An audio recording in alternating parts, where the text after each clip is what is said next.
চলবে ইনশাআল্লাহ। এই আন্দোলন চলছে, চলবে ইনশাআল্লাহ। আমরা থেমে যাব না, আমরা ভেঙে পড়ব না, আমরা নিস্তব্ধ হব না।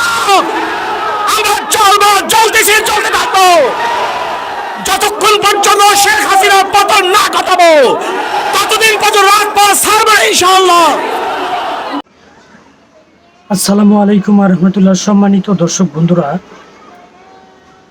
শেখ হাসিনার পদত্যাগ চেয়ে মাঠে নেমেছে চরমোনাই পীর এবং কি ছাত্রদের পাশে দাঁড়িয়েছে।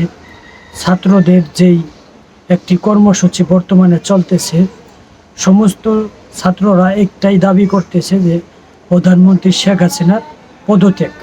এক দফা এক দাবি শেখ হাসিনার পদত্যাগ। এই যে দাবিটা করতেছে, তার সঙ্গে কিন্তু মাঠে নেমেছে চরমোনাই পীর সাহেব। তো আমরা চরমোনাই পীর সাহেবের সেই অগ্নিঝরা বক্তব্যটি এখন শুনে আসব। সম্পূর্ণ ভিডিওটি দেখতে থাকুন।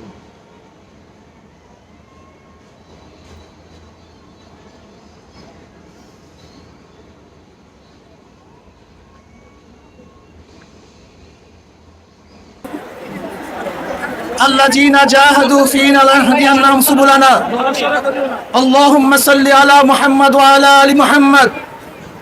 প্রিয় ছাত্র জনতা ভাইরা আমার, আপনারা জানেন আমরা এখানে কেন অবস্থিত হয়েছি, কেন একত্রিত হয়েছি। আজকে আমার ভাই রক্ত দিয়েছে, আমার ভাই জীবন দিয়েছে, আমার ভাই হসপিটালে ঢুকে দিলে মরছে, আমার ভাই জেলখানায় অবরুদ্ধ অবস্থায় আছে, আমার ভাই কবরের মধ্যে চলে গেছে। ওদের বিচার না করা পর্যন্ত রাজপথ ছাড়বে না ইনশাআল্লাহ। আমার খুনি হাসিনার সাথে কোনো সমঝোতা নাই, কোনো বৈঠক নাই, শুধু পথ এবং মাঠ একটাই, ওই বিদায় দেখে রাজপথ ছাড়বে না।